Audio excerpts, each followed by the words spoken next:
Hi friends, welcome back to our YouTube channel. ಇವಾಗ time ಬಂದು night 10 ಗಂಟೆ ಆಗಿದೆ. ಬೆಳಗ್ಗೆಯಿಂದ ಏನೂ ವೀಡಿಯೋ ಶೂಟ್ ಮಾಡಿಲ್ಲ. ಅದಕ್ಕೆ ಇವಾಗ ಒಂದು ಏನಾದರೂ ಒಂದು ಇವ್ರದ್ದು ಲೈಫ್ ಸ್ಟೋರಿ ಹೇಳ್ತೀನಿ ಅಂದರು. ಅದಕ್ಕೆ ಇವರು ಲೈಫ್ ಸ್ಟೋರಿ ಹೇಳಬೇಕು ಅಂತ ಕೂರಿಸ್ಕೊಂಡಿದ್ದಾರೆ. ಇವಾಗ ಒಂದು ಅವ್ರ ಲೈಫ್ ಸ್ಟೋರಿ ಇದೆ, ಅವ್ರ ಲೈಫ್ ಸ್ಟೋರಿ ಹೇಳ್ತಾರೆ, ಕೇಳ್ಕೊಳ್ಳಿ. ಹೇಳ್ಕೊಂಡು ಲೈಫ್ ಸ್ಟೋರಿ ಅಂದರೆ ಏನು, ಎಲ್ಲರದ್ದು ಇದ್ದೇ ಇರ್ತದೆ. ಅದ್ರಲ್ಲಿ ನಮ್ದೊಂದು ಶಾರ್ಟಾಗಿ ಅವರು ಏನಂದರೆ ಊರಿಂದ ಬೆಂಗಳೂರಿಗೆ ಹೆಂಗೆ ಬಂದರು, ಬೆಂಗಳೂರಿಂದ ಮಂಗಳೂರಿಗೆ ಹೆಂಗೆ ಬಂದು ಲೈಫ್ ಸೆಟ್ಲ್ ಮಾಡ್ಕೊಂಡಿದ್ದಾರೆ ಅನ್ನೋದೊಂದು ವಿಡಿಯೋ ಅಷ್ಟೇ. ಸ್ಟಾರ್ಟ್ ಮಾಡಿ. ಏನು ಹೇಳ್ತಾರೆ, ನಾನು 2009 PUC ಮುಗೀತದೆ. 2009 PUC ಮುಗಿದ್ಮೇಲೆ 10 ಗಂಟೆ ಊರಲ್ಲಿರ್ತೇನೆ. ನಮ್ಮದೊಂದು ಮನೆ ಕೆಲಸ ಆಗ್ತಾ ಇರುತ್ತೆ, ಮನೆ ರೆಡಿ ಮಾಡ್ತಾ ಇರ್ತಾರೆ. ಆ ಟೈಮಲ್ಲಿ ನಮ್ಮನೆ ಒಂದು ಹೊಸ ಫೋನ್ ತಗೋತಾರೆ, ಕೀಪ್ಯಾಡ್ ಮೊಬೈಲು. ಹೌದು, ಕೀಪ್ಯಾಡ್ ತಗೊಂಡಾಗ ಆಗಷ್ಟು ಟಚ್ ಇರಲಿಲ್ಲ, ಬರೀ ಕೀಪ್ಯಾಡ್ ಮಾತ್ರ ಇತ್ತಿದ್ದು.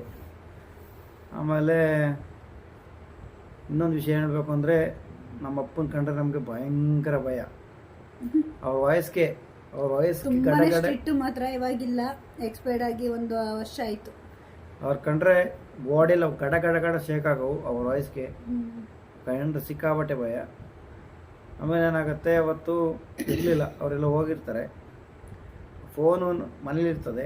ಜಾಸ್ತಿ ಅಂದರೆ ಮನೇಲಿ ಅಂದರೆ ಯೂಸ್ ಮಾಡ್ತಿದ್ವಿ, ಮನೆಯಲ್ಲ ಯೂಸ್ ಮಾಡಿ ಮತ್ತೆ ಮನೇಲಿ ಇಟ್ಟು ಹೋಗ್ತಿದ್ವಿ. ಹೊರಗಡೆ ತಗೊಂಡೋಗಿದ್ದು ಹೇಳ್ತೇನೆ ಇರು.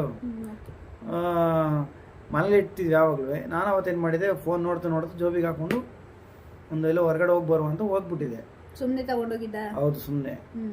ಆಮೇಲೆ ಹೋದ್ಮೇಲೆ ನೋಡ್ತೀನಿ, ಜೋಬಲ್ಲಿ ಮೊಬೈಲ್ ಇಲ್ಲ. ಅದು ಯಾರು ಎತ್ಕೊಂಡ್ರು, ಎಲ್ಲಿ ಬಿದ್ದೋಯ್ತು ಅಂತ ಗೊತ್ತಿಲ್ಲ. ಆಮೇಲೆ ಏನು ಮಾಡಿದೆ, ನಮ್ಮಪ್ಪನ ಕಂಡ್ರೆ ನಂಗೆ ಮೊದಲೇ ಸಿಕ್ಕಾಬಟ್ಟೆ ಭಯ ಕಂಡ್ರೆ. ಇನ್ನು ನಮ್ಮಪ್ಪ ಬೇರೆ ಇರಲಿಲ್ಲ ಇಲ್ಲಿ. ನಮ್ಮಪ್ಪ ಕೈಲಿ ಸಿಕ್ಕಿದ್ರೆ ಚಿಂತೆ ಚಿತ್ರಾನ್ನ ಹಾಕ್ತೀನಿ ಅಂತ ತಕ್ಷಣ ಏನು ಮಾಡಿದೆ, ಒಂದು ಜೊತೆ ಬಟ್ಟೆ, ಒಂದು ಮಾಸ್ಕ್ ಕಾರ್ಡ್ ತಗೊಂಡೆ. PU ಮಾಸ್ಕ್ ಕಾರ್ಡ್ ತಗೊಂಡೆ. ಸೀದಾ ಬೆಂಗಳೂರಿಗೆ ಹೋಗೋಣ ಅಂತ ಪ್ಲಾನ್ ಆಯ್ತು. ಅದು ಬಟ್ಟೆ ಯಾಕೆ ತಗೊಂಡೆ? ಬಟ್ಟೆ ಬೇಕಲ್ಲ ಒಂದು ಜೊತೆ. ಅಲ್ಲ, ಪೀಸ್ ಬಟ್ಟೆ ಏನಕ್ಕೆ ತಗೊಂಡೆ? ಪೀಸ್ ಬಟ್ಟೆ ಒಂದು ಅದು ಅಲ್ಲಿ ತಗೊಂಡು ಹೊಲಿಸ್ಕೊಳ್ಳೋ ಅಂತ ಬೆಂಗಳೂರಲ್ಲಿ ಒಂದು ಜೊತೆ ಹಾಕೊಂಡೆ, ಒಂದು ಜೊತೆ ಕಟ್ ಪೀಸ್ ತಗೊಂಡು ಒಂದು ಮಾಸ್ಕ್ ಕಾರ್ಡ್ ಹೊಟ್ಟೆ ಒಳಗೆ ಹಾಕೊಂಡೆ, ಶರ್ಟ್ ಒಳಗಡೆ. ಬಸ್ ಚಾರ್ಜ್ಗೆಲ್ಲ ದುಡ್ಡು? ಬಸ್ ಚಾರ್ಜ್ ಏನಾಯ್ತು ಅಂದ್ರೆ, ನಮ್ಮ ಅಮ್ಮ ದುಡ್ಡು ಮಡಗಿತ್ತು ಡಬ್ಬಿಲಿ, ಕಿಚನ್ ಅಲ್ಲಿ. ಈ ಎಲ್ಲರ ಮನೆ ಮಾಡ್ತಾರಲ್ಲ ಆ ಥರ ನಮ್ಮ ಮನೇಲಿ ಮಡಗಿದ್ರು. ತಗೊಂಡೆ 300 ರೂಪಾಯಿನ ತಗೊಂಡು ಸೀದಾ ನಮ್ಮಮ್ಮ ಕೇಳಿದ್ರೆ ಎಲ್ಲಿ ಹೋಗ್ತಾ ಇದೆಯಾ ಅಂತ. ಇಲ್ಲ, ಅಂಗಡಿಗೆ ಬಟ್ಟೆ ಕೊಟ್ಟು ಬರ್ತೀನಿ, ಟೈಲರ್ ಅಂಗಡಿಗೆ ಬಟ್ಟೆ ಹೊಲಿಕ್ಕೆ ಅಂತ ಹೇಳಿ. ಡೌಟ್ ಬರಲಿಲ್ಲ. ಅವರು ಬಟ್ಟೆ ತಗೊಂಡಿದ್ದಿಲ್ಲ, ಕಟ್ ಪೀಸು. ಟೈಲರ್ ಅಂಗಡಿ ಕೊಟ್ಟು ಬರ್ತೀನಿ ಅಂತ ಹೇಳಿದೆ. ಆಯ್ತು, ಸರಿ ಹೋಗ್ಬಾ ಅಂತ ಹೇಳಿದ್ರು. ನಾನು ಸೀದಾ ಏನು ಮಾಡ್ಕೊಂಡೆ, ಮಾಸ್ಕ್ ಕಾರ್ಡ್ ತೋರಿಸಲಿಲ್ಲ ಅವ್ರಿಗೆ. ಮಾಸ್ಕ್ ಕಾರ್ಡ್ ಶರ್ಟ್ ಒಳಗಡೆ ಹಾಕೊಂಡು ಸೀದಾ ಬಂದೆ ಕಿತ್ತೂರಿಗೆ. ನಮ್ಮದು ಕಿತ್ತೂರು ಅಂದರೆ ಗ್ರಾಮಲ್ಲಿ ಬಸ್ ಹತ್ತದ ನಾವು ಆ್ಯಕ್ಚುಲಿ. ಅಲ್ಲಿ ಬಂದೆ ಸೀದಾ. ಬಂದು ಸೀದಾ ಮೈಸೂರು ಬಸ್ ಹತ್ತಿ ಮೈಸೂರಿಂದ ಬೆಂಗಳೂರಿಗೆ ಹೋದೆ. ಬೆಂಗಳೂರು ಬೇರೆ ನನ್ನ ಲೈಫಲ್ಲೂ ಫಸ್ಟ್ ಟೈಮ್ ಹೋಗಿರೋದು. ಸ್ಟಾರ್ಟಿಂಗ್ ನೋಡಿರೋದು ಬೆಂಗಳೂರು, ಮುಂಚೆಲ್ಲೂ ಹೋಗಿರಲಿಲ್ಲ. ಮೈಸೂರು ಹೋಗಿದ್ವಿ, ಬೆಂಗಳೂರು ಗಂಟೆ ಹೋಗಿರಲಿಲ್ಲ. ಹೋದ್ಮೇಲೆ ನಮ್ಮ ದೊಡ್ಡಪ್ಪನ ಮಗ ಇದ್ದ ಅಲ್ಲಿ, ದೊಡ್ಡಪ್ಪನ ಮಗ. ಅವನು ಫೋನ್ ಮಾಡಿದೆ, ಎಲ್ಲಿದೆಯಾ ಹಂಗೆ ಅಂತ. ಅವನು ಹೇಳ್ದ, ಆಯ್ತು ಇಲ್ಲಿದ್ದೀನಿ ಬಾ ಅಂತ. ಎಲೆಕ್ಟ್ರಾನ್ ಸಿಟಿಲಿ ಅವನೇ ಇದ್ದಿದ್ದು. ಅಲ್ಲಿಗೆ ಹೋದ್ಮೇಲೆ ಅವ್ರ ರೂಮಲ್ಲಿ ಉಳ್ಕೊಂಡ್ವಿ. ಅಲ್ಲಿ ಸ್ವಲ್ಪ ದಿನ ಕೆಲಸ ಮಾಡಿದೆ. ಒಂದು ಇದ್ದಿದ್ದು ಅಲ್ಲಿ ಬೆಂಗಳೂರಲ್ಲಿ 2 ವರ್ಷ ಅನ್ಕೊಳ್ಳಿ. ಅದರಲ್ಲಿ ಒಂದು 6-7 ಕಂಪ್ನಿಲಿ ಕೆಲಸ ಮಾಡಿದ್ದೀನಿ. ಯಾಕೆಂದರೆ ಅಲ್ಲೆಲ್ಲ ಕಾಂಟ್ರಾಕ್ಟ್ ಬೇಸಿಕ್ಕು. 6 ತಿಂಗಳು 3 ತಿಂಗಳು 6 ತಿಂಗಳು ಅಷ್ಟೇ, ಮತ್ತೆ ಕಳಿಸ್ತಾರೆ, ಮತ್ತೆ ಬೇರೆ ಕಂಪ್ನಿ, ಆ ಥರ ಹಂಗೆ ಮಾಡ್ಕೊಂಡಿದ್ದೆ. 2013ವರೆಗೂ ಅಲ್ಲೇ ಇದ್ದೆ. 2013 ಎಂಡಲ್ಲಿ ಅನಿಸುತ್ತೆ, ಡಿಸೆಂಬರಲ್ಲಿ. ನಮ್ಮ ದೊಡ್ಡ ಮಗೊಬ್ಬ ಮಂಗಳೂರಲ್ಲಿ ವರ್ಕ್ ಮಾಡ್ತಿದ್ದ. Big bag international private limited ಅಂತ ಕಂಪ್ನಿ ಇದೆ, ಈಗ ವರ್ಕ್ ಮಾಡ್ತೇವಲ್ಲ ಅದೇ ಕಂಪನಿ. ಅವನು ಒಂದು ವೇಕೆನ್ಸಿ ಇದೆ, ಬರ್ತೀಯ ಅಂತ ಫೋನ್ ಮಾಡ್ದ. ಆಯ್ತು ಸರಿಯಪ್ಪ ಬರ್ತೀನಿ ಅಂದ್ಬಿಟ್ಟು ಡಿಸೆಂಬರಲ್ಲಿ ಅನಿಸುತ್ತೆ, ಅವಾಗ ಸೀದಾ ಮಂಗಳೂರು ಕಡೆ ಪಯಣ. ಮಂಗಳೂರಿಗೆ ಬಂದು ಇಳಿದ್ವಿ. ಇಲ್ಲಿವರೆಗೆ ಹತ್ತತ್ರ 13 ವರ್ಷ ಆಯ್ತು. 2013 ಬಂದಿದ್ದು ಇಲ್ಲಿಗೆ 13 ವರ್ಷ ಆಯ್ತು. ಈಗ ಬೆಂಗಳೂರಿಗೆ ಹೋದಲ್ಲ, ಅವಾಗ ನಿಮ್ಮ ಅಮ್ಮನೇ ಯಾರು ವಿಚಾರಿಸ್ಲಿಲ್ವಾ ಏನು? ಇಲ್ಲ, ಗೊತ್ತಾಗಿಲ್ಲ ಅವ್ರು ಕಿತ್ತೂರಿಗೆ ಹೋಗ್ತೀವಿ ಅಂತ. ಆಮೇಲೆ ಅವರು ಆಗ ಯಾರ ಹತ್ರ ಫೋನ್ ಇರಲಿಲ್ಲ, ನಮ್ಮ ಹತ್ರ ಇರಲಿಲ್ಲ, ಅವ್ರ ಹತ್ರನೂ ಇರಲಿಲ್ಲ, ಬೇರೆ ಯಾರ ಹತ್ರನೂ ಇರಲಿಲ್ಲ. ಅವನಿಗೆ ಅಲ್ಲ, ಅವ್ರು ಗಾಬರಿ ಆಗ್ಲಿಲ್ವಾ ಮನೇಲಿ? ಗಾಬರಿ ಆಗಿದ್ದಾರೆ. ನಾನು ಇದ್ದ ನೋಡಕ್ಕಲ್ಲ, ಯಾರು ಕಾಂಟ್ಯಾಕ್ಟ್ ಇಲ್ಲ ಜಾಸ್ತಿ, ಯಾರ ಹತ್ರನೂ ಒಂದು. ಆಮೇಲೆ ಯಾವಾಗ ಫೋನ್ ಮಾಡಿದ್ದು?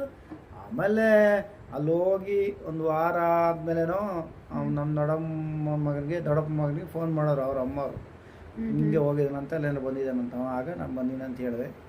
ಅಮ್ಮನ ವಾರ 10 ದಿನ ಆದ್ಮೇಲೆ ನನ್ನ ಜೊತೆ ಮಾತಾಡಿದ್ರು ನಮ್ಮಪ್ಪನ ಮಾತಾಡಿ ಯಾಕೆ ಹೋಗಿದ್ಯಾ, ಏನ್ ಮಾಡ್ದೆ, ಹೇಳ್ದೆ ಮೊಬೈಲ್ ಏನ್ ಮಾಡ್ದೆ ಅಂತ ಕೇಳಿದ್ರ. ಯಾರು ಎತ್ಕೊಂಡು ಬಿದ್ದೋಯ್ತೋ ಇಲ್ಲ ಯಾರು ಎತ್ಕೊಂಡ್ರು ಗೊತ್ತಿಲ್ಲ, ಹೊರಗಡೆ ಹೋಗಿದ್ದೆ ಕಳೆದೋಯ್ತು, ಅದಕ್ಕೆ ಅಣ್ಣ ಹೊಡಿತದೆ ಅಂತ ಓಡ್ ಬಂದೆ ಅಂತ ಹೇಳಿದೆ.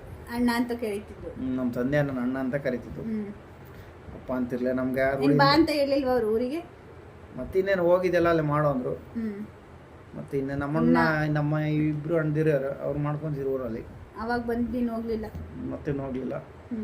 ಇನ್ನ ಅಲ್ಲ ಅವಾಗ ಅಲ್ಲೇ ಇದ್ದಿದ್ರೆ ಏನ ಜಮೀನ್ ಕೆಲಸ ಮಾಡ್ಕೊಂಡು ಇರ್ಬೇಕಿತ್ತ. ಹೊರಗಡೆ ಹೋಗ್ತಿದ್ವಿ, ಸ್ವಲ್ಪ ಲೇಟ್ ಆಗೋದು. ಬೇರೆ ಕಡೆ ಹೋಗೋಣ ಅಂತ ಪ್ಲಾನ್ ಇತ್ತು ಮುಂಚೆನೆ, ಅಂದ್ರೆ ಸ್ವಲ್ಪ ಬೇಗ ಬಂದೆ ಅಷ್ಟೇ. ಇನ್ನು ಒಂದು 3 ವರ್ಷ ಬಿಟ್ಕೊಂಡು ಹೋಗ್ತಿದ್ವಿ ಮತ್ತೆ. ಅದಾದಷ್ಟು ಬೇಗ ಕರ್ಕೊಂಬತ್ತು ಹೊರಗಡೆ. ಮಂಗ್ಳೂರಲ್ಲಿ ಬಂದು 3 ವರ್ಷದಿಂದ ವರ್ಕ್ ಮಾಡ್ತಾ ಇದ್ದೀನಿ ಇಲ್ಲಿ.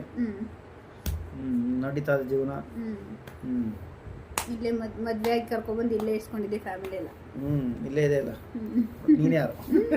ನಾನೇ ಅಲ್ಲ. ಮತ್ತೆ ಏನಿಲ್ಲ ಹೇಳ್ಬೇಕು, ಹಿಂಗಿದೆ ನಮ್ಮ ಜೀವನ. ನೋಡಿ ಫ್ರೆಂಡ್ಸ್, ನನ್ನ ಕತೆ ಇನ್ನೂ ಇದೆ, ಹೇಳಕ್ ಹೋದ್ರೆ ಅದು ಲಾಂಗ್ ಆಗ್ತದೆ.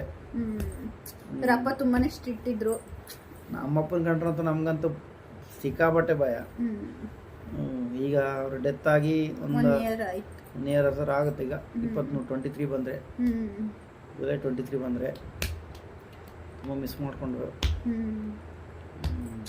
ನಾನು ಬೆಂಗಳೂರಿಗೆ ಹೋದ್ಮೇಲೆ ಎಷ್ಟು ಮಾತಾಡಲಿಲ್ಲ ಅನ್ಸುತ್ತೆ. ನಮ್ಮ ಅಮ್ಮನ ಕೂಡ ಮಾತಾಡ್ಕೋತಿದ್ದು, ನಮ್ಮ ಅಪ್ಪನ ಕೂಡ ಮಾತಾಡೋದೆಲ್ಲ ಭಾರಿ ಕಮ್ಮಿ ಅನ್ಸುತ್ತೆ. ಮಾತಾಡ್ತಾನೆ ಇರ್ಲಿಲ್ಲ ಇವರು, ನಾವೇ ಮಾತಾಡ್ತಿದ್ದು. ಬೆಂಗಳೂರಲ್ಲಿ ಇದ್ದಾಗಲೂ ಅಷ್ಟೇ, ನಾನು ಸ್ಟಾರ್ಟಿಂಗ್ ಮಾತಾಡಲಿಲ್ಲ. ಊರಿಗೆ ಹೋಗಂಟು ಮಾತಾಡಲಿಲ್ಲ. ಊರಿಗೆ ಹೋದ್ಮೇಲೆ ಅವನು 3 ತಿಂಗಳು ಬಿಟ್ಕೊಂಡು 4 ತಿಂಗಳು ಬಿಟ್ಟು ನಾನು ಮಾತ್ರ ಮಾವಂಗೆ ಭಯ ಪಡ್ತಿರ್ಲಿಲ್ಲ. ಖುಷಿಯಾಗಿ ಮಾತಾಡ್ತಿರ್ಬೇಕಾದ್ರೆ ಬೈತಿತ್ತು ಬರೀ. ಯಾವಾಗಲೂ ಅಲ್ಲಿ ಕಿಸಿತಿರ್ತಾಳೆ, ನಗ್ತಿರ್ತಾಳೆ, ಯಾವಾಗಲೂ ಸೀರಿಯಸ್ನೆಸ್ ಇಲ್ಲ ಅನ್ನೋದಿಲ್ಲ ಅಂತ. ನಾನು ಯಾವಾಗಲೂ ಅಷ್ಟೇ ನಾವು ಯಾವಾಗಲೂ ಫೋನಲ್ಲಿ ಮಾಡ್ಬೇಕಾದ್ರೆ ನಾವು ನಮ್ಮ ಅಮ್ಮಂಗೆ ಮಾತಾಡ್ಕೊಳ್ಳೋವು ಅಷ್ಟೇ. ಅವ್ರ ಅಪ್ಪ ಮನೇಲಿ ಹೋದಾಗ ಅಷ್ಟೇ, ಊರಿಗೆ ಹೋದಾಗ ಅಷ್ಟೇ ಮಾತಾಡ್ತಿದ್ದಿದ್ದು. ಫೋನಲ್ಲಂತೂ ಕಾಂಟ್ಯಾಕ್ಟೇ ಇಲ್ಲ ಇವ್ರ ಅಪ್ಪ ಮಗ. ಅಲ್ಲ ರಿಯಲ್ ಆಗಿ ಹೋದ್ರೆ ಏನಾರು ಇದ್ರು ಮಾತ್ರ, ಮತ್ತೆ ಅಲ್ಲಾದ್ರೂ ಸ್ವಲ್ಪ ಮಾತಾಡ್ತಿದ್ರು. ಏನಾರು ವಿಷಯ ಇದ್ರು ಫೋನಲ್ಲಂತೂ ಯಾವಾಗ್ಲೂ ನಾನು ನೋಡೇ ಇಲ್ಲ ಫೋನಲ್ಲಿ ಮಾತಾಡಿದ್ರು. ಅದೊಂದ್ರೆ ಯಾಕೆಂದ್ರೆ ಚಿಕ್ಕದಿಂದ ಹಂಗೆ ಬೆಳೆಸಿದ್ರು ಆ ಥರ ಭಯದಿಂದ, ಅದಕ್ಕೆ ಅಷ್ಟೊಂದು ಭಯ ಪಡ್ತಿದ್ದವು. ಮತ್ತೆ ಯಾವಾಗಲೂ ಹಿಂತಿರ್ಕೊಂಡು ಅವ್ರ ಹತ್ರ ಮಾತಾಡಿದ್ದಿಲ್ಲ, ಬ್ಯಾಡ್ ವರ್ಡ್ ಯೂಸ್ ಮಾಡೋದಿಲ್ಲ ಅವ್ರಿಗೆ. ಒಂದಿನ ಯಾವಾಗಲೂ ಅಷ್ಟು ಭಯ ಭಕ್ತಿ. ಮತ್ತೆ ಹಿಂಗಿದೆ ನೋಡಿ ಫ್ರೆಂಡ್ಸ್. ಈಗ 13 ವರ್ಷ ಆಯಿತು ಮಂಗಳೂರು ಬಂದು. ಇದನ್ನು ಹೋಗ್ತಾ ಇದೆ, ಸಾಕ್ತಾ ಇದೆ ಈಗ ಜೀವನ ಹಿಂಗೆ. ಮುಂದಿನ ಜೀವನದ ಬಗ್ಗೆ ಯೋಚನೆ ಮಾಡಿಲ್ಲ. ಲೈಫ್ ಹೆಂಗೆ ಹೋಗುತ್ತೆ ಹಂಗೆ ಹೋಗೋದಷ್ಟೇ. ಹೌದು. ಓಕೆ ಫ್ರೆಂಡ್ಸ್, ಈ ವಿಡಿಯೋ ಇಷ್ಟ ಆಗಿರುತ್ತೆ. ಈ ವಿಡಿಯೋ ಏನಾದರೂ ನಿಮ್ಗೆ ಇಷ್ಟ ಆದರೆ ಸಬ್ಸ್ಕ್ರೈಬ್ ಮಾಡ್ಕೊಳ್ಳಿ. ವ್ಯೂಸ್ ಹೋಗ್ತಿದ್ದಾವೆ, ನೋಡ್ತಿದ್ದಾರೆ ವಿಡಿಯೋನಾದರೂ ಸಬ್ಸ್ಕ್ರೈಬ್ ಮಾಡ್ಕೊಳ್ತಿಲ್ಲ. ದಯವಿಟ್ಟು ಸಬ್ಸ್ಕ್ರೈಬ್ ಮಾಡ್ಕೊಂಡು ವಿಡಿಯೋ ನೋಡಿ, ಎಲ್ರಿಗೂ ಶೇರ್ ಮಾಡಿ, ಕಮೆಂಟ್ಸ್ ಮಾಡಿ, ಲೈಕ್ ಮಾಡಿ. ಸಪೋರ್ಟ್ ಮಾಡಿದ್ರೆ ಇನ್ನು ಒಳ್ಳೊಳ್ಳೆ ವಿಡಿಯೋ ಮಾಡ್ತೀವಿ. ಹೌದು, ಒಳ್ಳೊಳ್ಳೆ ಕಂಟೆಂಟ್ ಮಾಡ್ತೀವಿ. ಮಾಡೋಕೆ ಆಸೆ ನಮಗೂ, ಸಪೋರ್ಟ್ ಬೇಕು ನಿಮ್ಮದು. ಓಕೆ ಫ್ರೆಂಡ್ಸ್, ಈ ಥರ ಸಪೋರ್ಟ್ ಮಾಡಿ. ನಾವು ನೆಕ್ಸ್ಟ್ ವಿಡಿಯೋದೊಂದಿಗೆ ಸಿಗ್ತೀವಿ. ಓಕೆ ಫ್ರೆಂಡ್ಸ್, ಬಾಯ್ ಬಾಯ್. ಬಾಯ್ ಬಾಯ್.